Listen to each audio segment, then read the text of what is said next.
Welcome back to another episode of Let's Play 1001 Games. I'm your host, Gaming Jay, and welcome to the 450th episode. And to mark today's momentous occasion for having made it that many games into the book, we are going to be playing an epic and iconic game, possibly the most iconic video game symbol of all time, of course, as you can see here. It is Pac-Man! Pac-Man Championship Edition. I love just the Japanese putting a U on the end of every word. It sounds totally awesome. This game, by the way, was designed by Toru Iwatani, who was the creator, the OG creator of the original Pac-Man, and he came out, well, not out of retirement. This was his last game that he made before he retired. So it was a pre-retirement, out of retirement kind of thing. You know, I imagine he was out in the wilderness chopping wood. You know, he was grizzled with a beard, wanted nothing to do with the video game industry. And then like Atari executives came down in a helicopter and they were like, Mac, you gotta come out of retirement for one last job. And he's like, is it Pac-Man? Is he in trouble? And they're like, he is. He needs to be #1 again. So they brought him back and he made Pac-Man Championship Edition.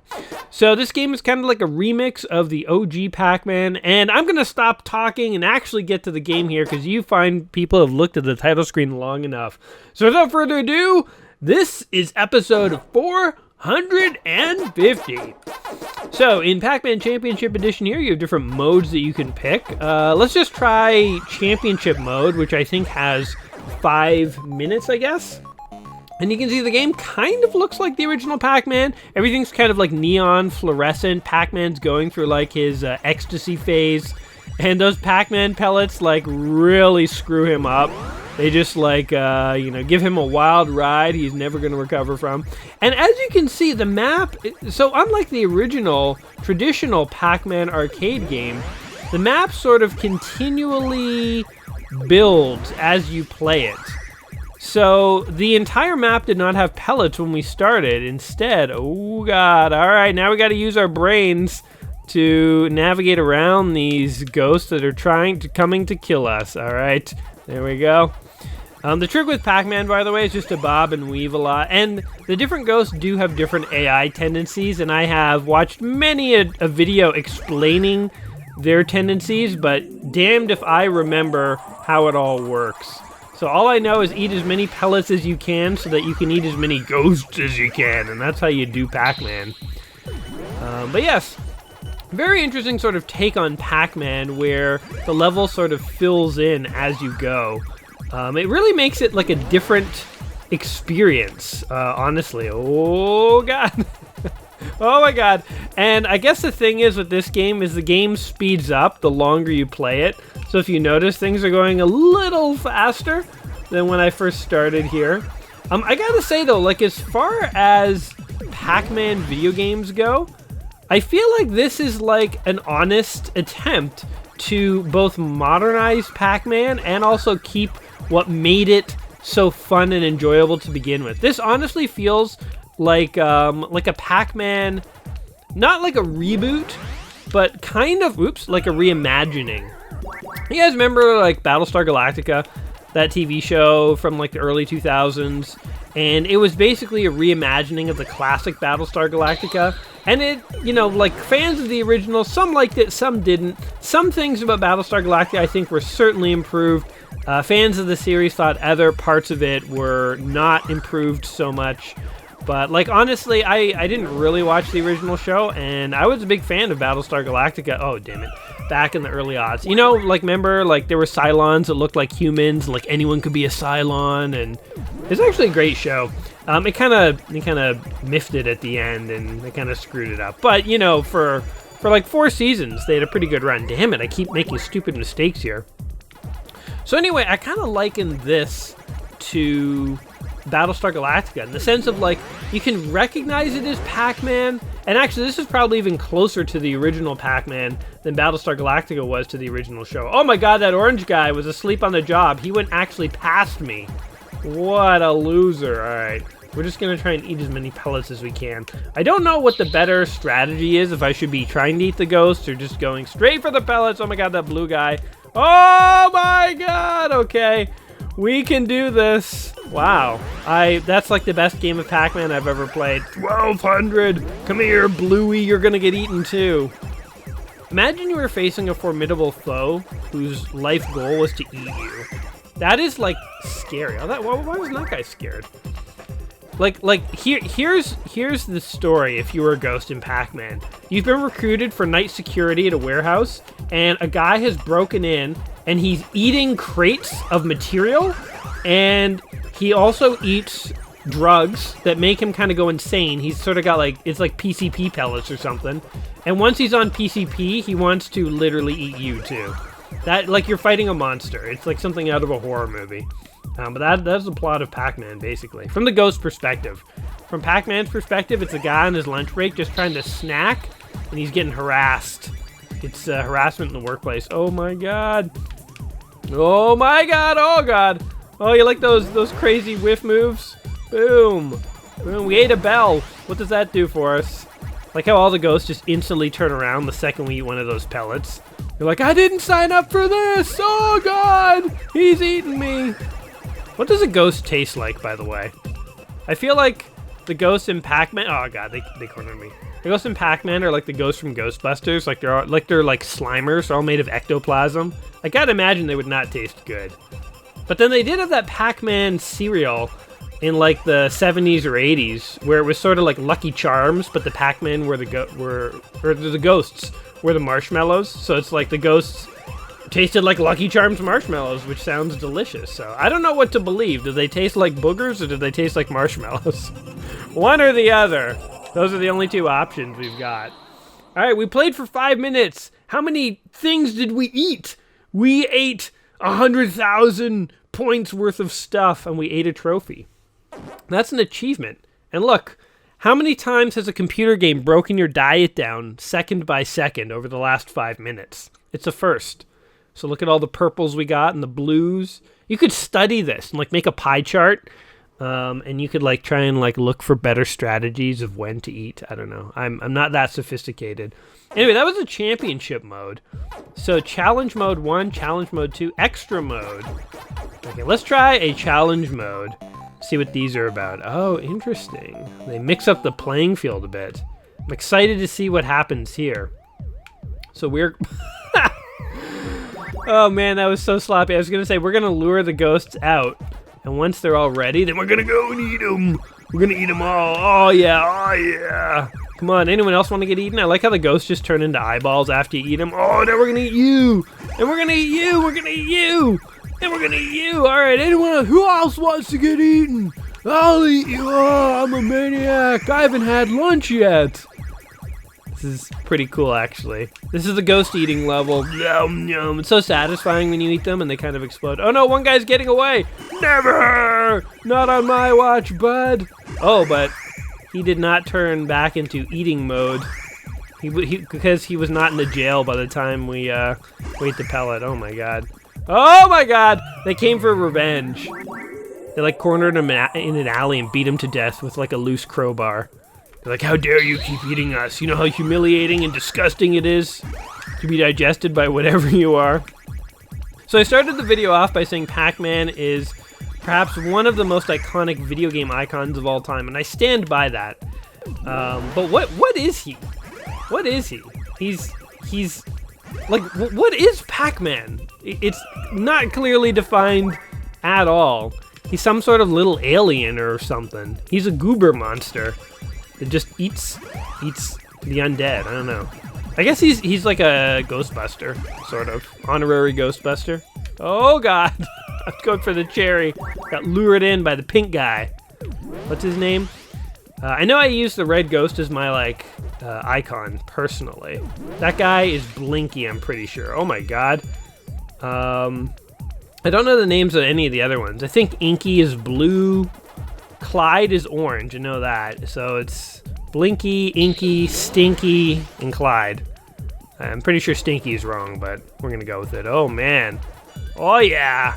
Oh yeah. Oh man, we got eaten. Okay, so Pac-Man, whatever he is, super iconic video game icon. I think we can all agree on that. Here's something I thought of for today though, guys. Is Pac-Man the most iconic video game symbol of all time? I think possibly. I will agree that like Super Mario is like one of the most famous and also iconic characters. Sure. And he is more popular nowadays. Like, certainly Mario has overtaken Pac-Man. Like, you know, there's modern Mario games that people are still playing. There's not too many modern Pac-Man games that, like, kids are still interested in. I feel like even games like this that try and modernize Pac-Man and make it more exciting, they're still selling it to, like, people who played Pac-Man in the 70s. You know, it's like a 40-year-old guy buying it. He's trying to show his kid, he's like, look, it's called Pac-Man. It was so cool. And his kid's just like, he's like, we used to, like, scrape the piece of the letter off the P in the arcades and we make it, you know, F-Man. It was great. This kid's just like, yeah. You know, like, kids aren't lining up to play Pac-Man, I don't think. But Mario, he's still going strong. So, okay, so Mario, iconic. Pac-Man, I think we can agree, iconic as well. Is Pac-Man more, damn it, is Pac-Man more iconic than Mario, though? That's the riddle I posed to you guys. What do you think? What do you think? I mean, I guess it really depends on how you define iconic. Like, what makes something iconic for you? And certainly, people are going to have different definitions of iconic. I'm interested, though, to hear the arguments. I don't think there's a right answer, by the way. But I do think if you put Pac-Man up on a screen, more people are going to know that that's a video game than Mario. Not by a huge degree. Not by a huge degree. But I think Pac-Man just captures the essence of a video game a little better than Mario. In the sense of, like, it abstracts the idea of games.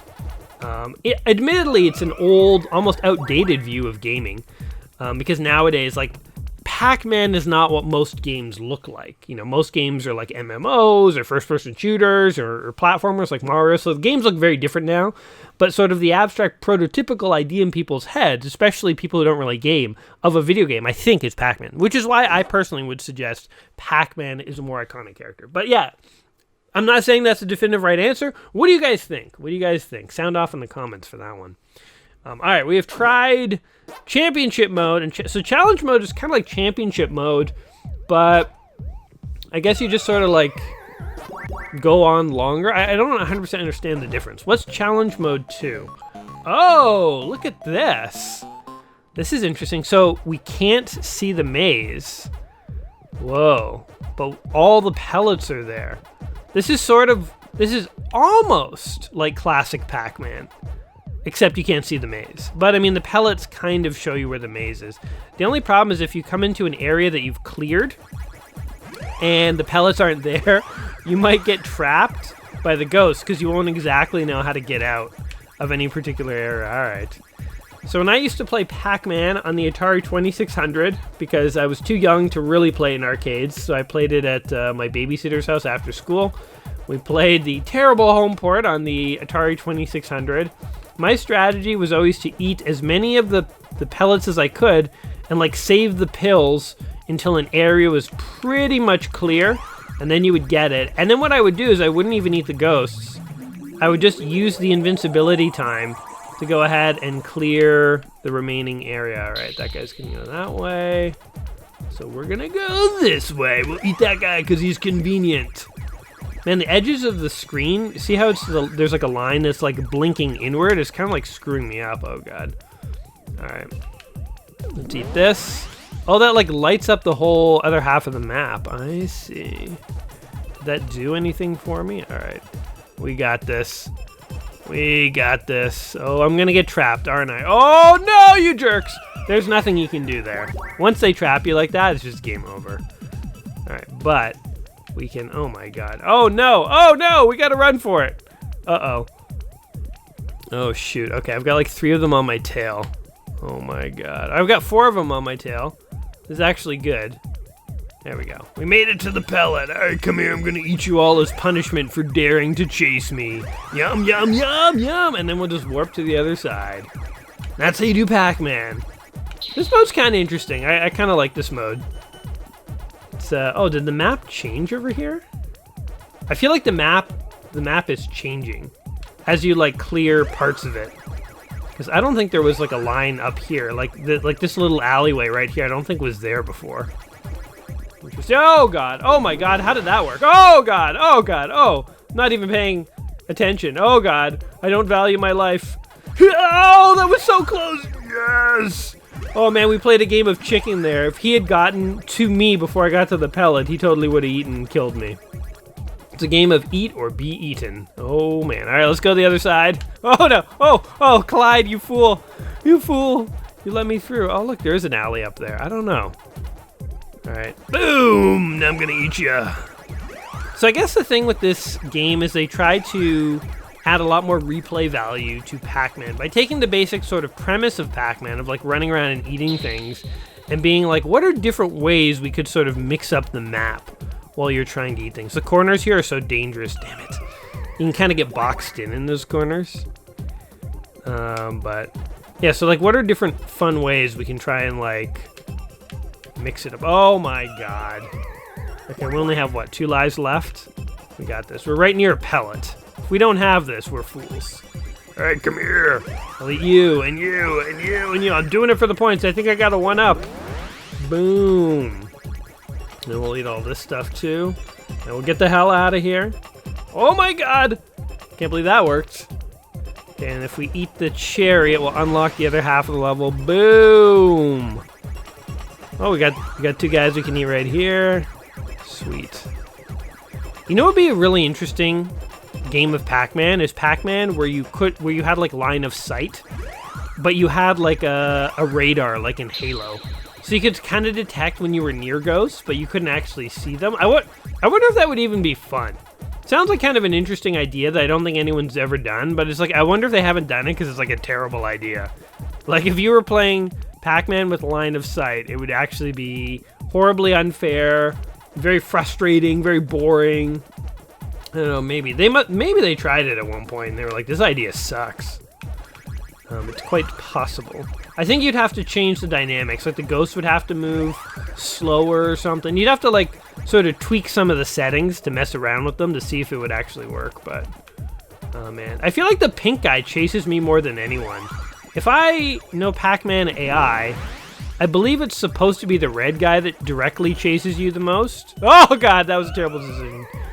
But I feel like it's the pink guy more than anyone who keeps coming after me.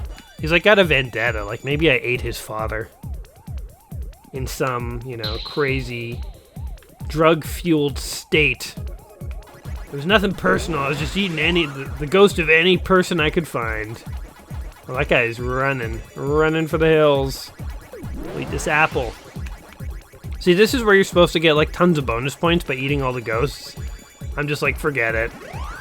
See, my thing in video games, especially the old Atari games, is that I was never in it for the score. Like, I was never obsessed with getting the high score. I was obsessed with getting to the furthest level. And I feel like by the time Nintendo kind of came around, they kind of abandoned the idea of high scores. Like, you can technically get high scores, but I mean, look at like the speedrunning community and stuff these days. Even within there, nobody's really interested in score. People are mostly interested in how fast can you beat the game, you know. I think that's a real demarcation between like golden age gamers and like modern, you know, speedrunners and stuff. Like if you watch those old documentaries, but you know, documentaries like King of Kong and stuff, Man vs. Snake, where it's about guys trying to get like the highest score on like arcade machines and stuff. People are trying to get a perfect game of Pac-Man, right? But they're not trying to beat Pac-Man as fast as possible. So like in the like old school, you know, thought era of gaming, oh man, we died again. People were interested in highest scores, like that's what they did. And yeah, I don't know why things shifted, but now people are interested in like how fast can you do it? How quickly can you beat a game? And then they have like little challenges, like can you beat Portal with the fewest number of portals or with the fewest steps and stuff like that.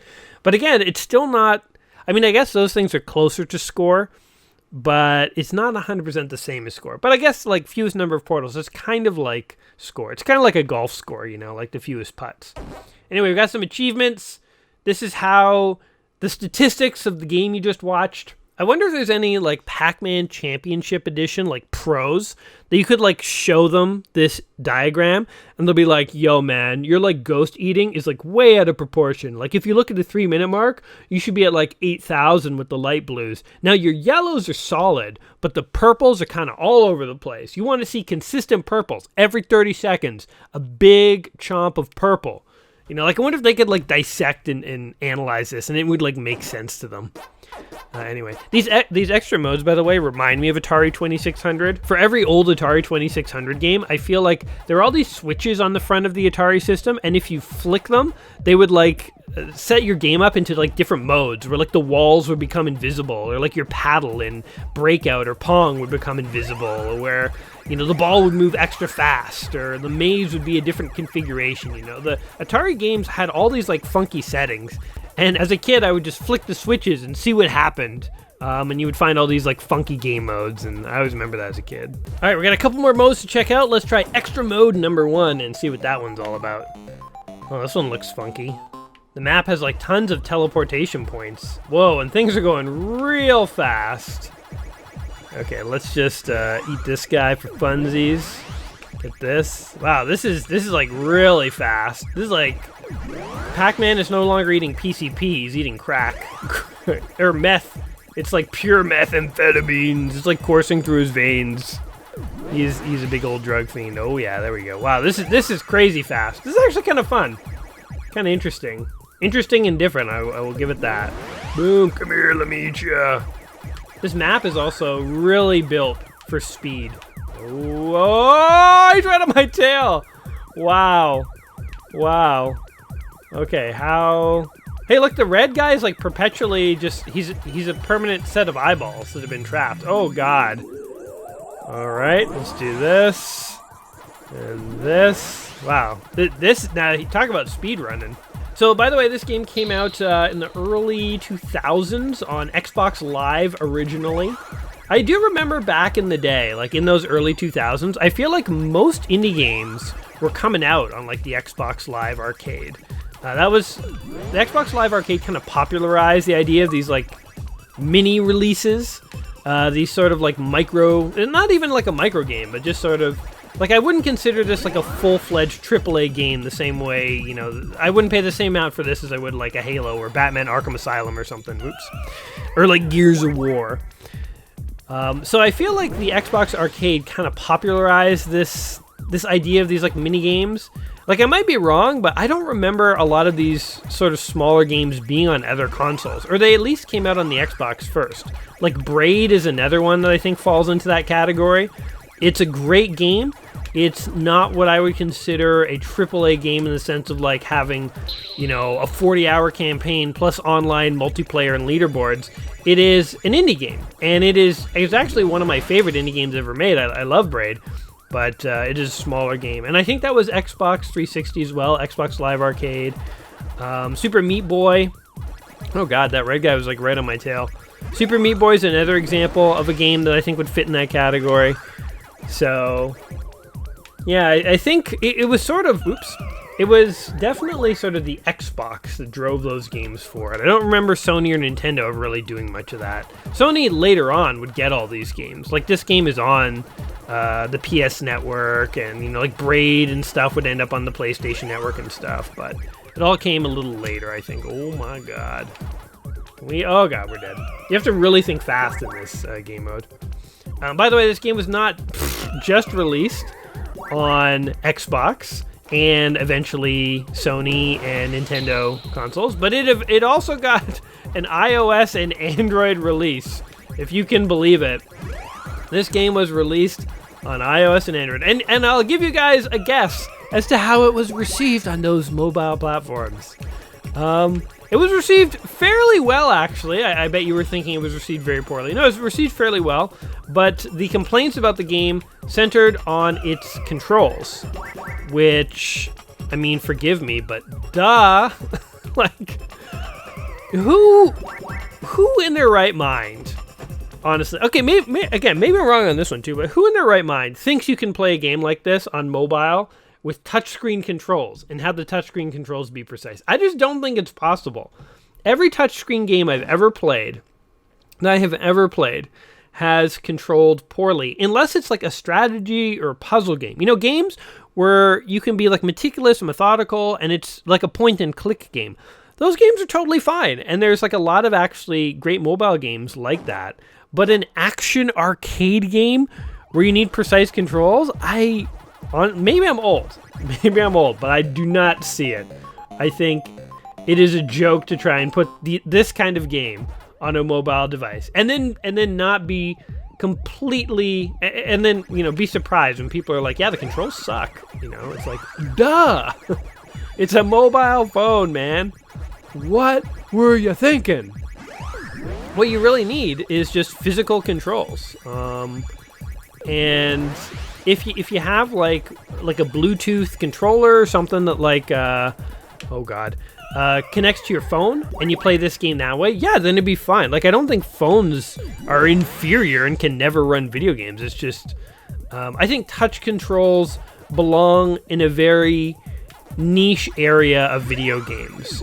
In the same way that, like, I wouldn't play a real-time strategy game with an Xbox controller. It just controls badly. If you're going to play a real-time strategy game, you need a mouse. You know, first-person shooters, I think a mouse is more precise, but being lazy and old, I prefer a controller. But I know that I recognize that the mouse and keyboard is the better combo for that. But you can kind of get away with both. But yeah, there's no way I'd play a real-time strategy game with a controller. It just does not work. You know, like if I'm going to play StarCraft, I don't think you could put that on a controller. So yeah, I think when it comes to mobile gaming, I think a lot of people sort of had negative views and stuff on mobile gaming in general. There's a couple of gems out there that I actually really like, and I think the reason I like them is just because they were appropriate for the control scheme. And I think that's all you have to really think about when you're making a video game is this control scheme the one that I should pick, or am I just picking it so that I can release it on this other platform? I think also the mobile releases of this game had lots of microtransactions too, which just generally I'm not a fan of. I just, you know, I don't know when mobile games decided to all make themselves free, but they kind of really painted themselves into a corner because nobody will ever pay for a mobile game, and as a result, everything has to be like microtransactions or like pay to win. That's the only way they can be profitable, so it's, you know, these mobile games kind of really screwed themselves. But yes, if you really want to, you can play this on the go. I recommend getting a USB controller if you're going to do that. But why not just play it on an Xbox the way it was intended by Mother Nature? Pac-Man was always meant to be something that you play with a physical controller, let me tell you. Nobody was playing Pac-Man in the arcades in the 80s like, it's fun, but holding this joystick really sucks. I wish I could just tap the screen, he would go where I tapped. Actually, maybe some people were thinking that. So the map, by the way, is totally changing. If you notice on the left here, now it's like a series of pillars. So as I clear different zones, the map is totally resetting. In that dark level, I suspected... Oh, damn it. In the dark level, I suspected that's what was happening, but I couldn't verify it because the whole map was dark, but yes. Another element of this game is that when you, like, clear zones... The zones, like, literally change their boundaries, which is actually pretty cool. I have to say, as far as remakes go, this does not feel like a phoned-in attempt. It doesn't feel like they just took Pac-Man and took the easiest possible route to putting him on the Xbox. It feels like they really did sort of think through, what are some things we could do with Pac-Man that we've never really seen before that would have been cool? It's interesting how there aren't definitive levels. Like, you just play for, a set amount of time. You don't necessarily play for, like... you don't necessarily, like, move through levels or anything like that. There's no bosses or anything. I think that's the one thing you could try and do with Pac-Man over this. You know, it's the other direction you could have taken. You could have said, all right, let's have Pac-Man go through levels, and let's have there be bosses, and there be Pac-Man boss fights. I don't know what a Pac-Man boss fight would look like, but I am excited at the prospect now. Now that I've mentioned it, I'm kind of like, yeah, what would a Pac-Man boss fight look like? I mean, there are boss fights in Bomberman. Oh, damn it. And that's another video game with, like, a very simple mechanic. A simple but satisfying mechanic. So surely you could have boss fights in Pac-Man. Damn it. The red guy is actually pretty tricky. Now I know why I picked him as my icon. And by the way, so going back to the whole iconic video game characters, damn it, I ran into the pink guy. Part of the reason I picked the red ghost as my avatar in life is that it just is so iconic, and I kind of wanted something that was iconic, considering my whole sort of journey here to basically play. I mean, so we're working on that book, 1001 Video Games You Must Play Before You Die. It's not every game that was ever made, but it's a lot of them. It's a lot of them. So certainly I'm not on a quest to play every video game ever made. Damn it. But I'm not trying to play all the big ones, So yeah. And kind of speaking of that, this is the 450th episode, guys. We are, damn it. Oh, that guy tricked me because he was blue, but he wasn't scared. You dick. 130,000, is that good? We earned a key. Is that good? I don't even know. Look at all the pink we got, though. We were off the charts with our pink scores, so take that, Pac-Man Championship Edition Pros. There we go, one more game mode. Man, speaking of the channel, episode 450. I feel like I've taken every 50th video to really reflect on, how the channel's been going. We did this we do this at episode 100 and episode 200 and so on. But we also do this at, episode 50. When I made it to episode 50, that was the first time I thought I might actually be able to complete this quest, this gaming journey of ours. Because it sounds like a monumental task. I'm going to try every game in the book, 1001 Video Games You Must Play Before You Die. And I have thought about how big of a quest this is, and whether I should actually be completing these games. Because I'll be honest with you guys, to a certain degree, I kind of feel like I'm phoning it in by just playing the games and not necessarily committing to beating every game. But at the same time, I know myself. And honestly, I have a lot of fun with this channel and this series. But if I were trying to beat every game, I think I would have a lot less fun with things. Because I think it would become far more frustrating and take a lot more time. And as much as I would love to devote my entire life to this series, I mean, I do have a life outside this channel, and I don't think that's going to change anytime soon. I'm not going to become a gaming hermit, and as much as I would love to, I got to do other things with my life, guys. So it's a compromise. But I also think that anyone who committed to completing all 1001 video games in this book is truly a madman and actually has my respect. As long as they can do it, or at least get fairly far into the journey. I mean, it's a huge journey, but yeah. Anyway, on these 50th videos, we always get a little self-reflective. We're actually sort of slowly approaching the Christmas break and all that, and as you guys know, I usually take a break from the 1001 quest around Christmas time, and I'll just play other games that I'm interested in. So I'm kind of looking forward to that. I have a list of games this year. It's kind of like my holiday treat to just play whatever games I want, to not be beholden to the book. But I'm looking forward to that. But yeah, what have you guys been enjoying the past year? And what have been some of your top moments? I'm really curious to hear. I'm in fact always curious to hear what your guys' favorite videos are, your favorite moments, because to be honest, there's some games that I think are my personal favorites, and I look forward to playing those. But they don't always come out as the funniest or the best videos or the most interesting videos. I mean, sometimes they are, but not always. And then there's some games that I am not looking forward to, and I kind of dread, and I sit down to play it, and maybe I have a lot more fun with it than I was thinking, or maybe it turns out more funny than I thought it would be. And so that's always kind of interesting to me too. So I'm kind of curious of the games that we've been playing since the summer. Since we hit episode 400, what have been your favorite games? And were they games that I said in the video were some of my favorites? Were they games that I seem to have utterly no experience with and kind of muddled my way through? I don't know. Sometimes when I play a game blind, it turns out hilariously awesome. Other times it turns out like a nightmare. So when I started this journey, I would not read instruction books at all. I was sort of very adamant that no, I have to go in blind. This has to be my a totally unfiltered experience. But I think I quickly realized that I need some guidance. So I always do like a little bit of like gaming scouting, I call it, for every video. I'll like kind of load the game up, maybe, or sometimes if I think I can play it, I won't, but usually I'll take a look at it. Sometimes I'll watch like somebody's Let's Play for a couple of minutes and just see, okay, what kind of game is this? And usually if it's an older game on like a Commodore 64 or something, I do find the original manual and I look up all the keys. Because one thing I've learned over the years is that whereas like a game that came out after the year 2000, you can usually just start playing and figure out all the buttons. If it is like the 80s or older, especially like the 70s, you gotta look up a manual, man, because there are weird, but they would assign weird buttons to things. Really weird buttons to things. And especially, there's some systems that I just know now have weirder buttons than others. Like, for instance, the BBC Micro. It always has, like, a really weird keyboard layout. Like, if you're playing a platformer, it's like Z and X are left and right, and then, like, slash and semicolon are up and down. It's, like, it doesn't even map to, like, where the buttons are on the keyboard. And I think that's because the BBC Micro's keyboard had a totally different layout than the QWERTY keyboards that we're all used to.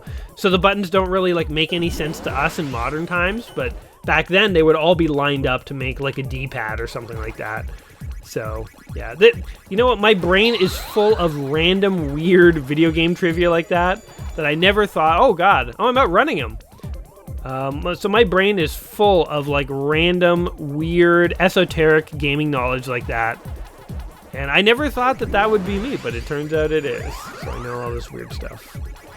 That, and I have a growing collection of gaming joysticks from, like, Commodore and, like, IBM PC Juniors and like old Apple II joysticks. Joysticks have become my thing as well, so there you go. I don't know. Anyway, Pat, this game is just going on and on. I thought I would be long dead here, but I think I have finally got the hang of Pac-Man. And I guess it's showing. I mean, I think I have the highest score that I have ever achieved for today. And if we could actually beat this level, that would be a little bit of an achievement. Because I have not beat any of these. I think I beat the first 5-minute level.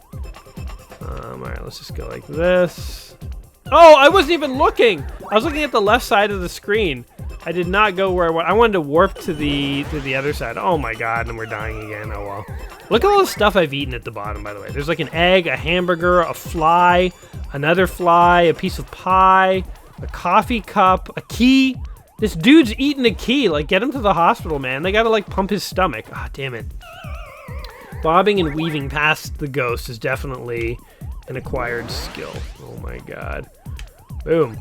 I also do find, by the way, that sometimes I'm hitting, like, left or right, and he's, like, not going in the exact direction that I want him to go. And I attribute it to the joystick. You know, I'm using an Xbox controller, and, like, the analog stick just is not as precise. So old arcade joysticks, when you press left or right, it was really sort of just like a D-pad, like it was a button, and so the button would only go left or right basically, and the stick would just determine where you went. But with an analog stick, you can kind of move in 360 degrees, like you can lean your thumb in any direction. So sometimes when you mean to go left, you accidentally go up, and when you mean to go up, you go sort of to the right or left, you know, because it's not as clearly demarcated. This is up and this is left. I don't know if you guys quite get what I'm talking about, but if you ever play a game with an analog joystick that was not designed for one, like if you play Mario and you play it with an analog stick, I feel like it's harder to control him than using a D-pad. And if you're running left and you need to go right, you have to move the analog stick all the way from the left, sliding it to the right, and it feels like there's more of a delay than if you're holding a D-pad to the left, and then you just start pressing right. Like, it feels like it's instantaneous when you hit that D-pad to the right. Anyway, we're talking about Mario when we're playing Pac-Man Championship Edition. Well, here's my final score, 176,000. I did not make it to the 10-minute mark, but I made it pretty far.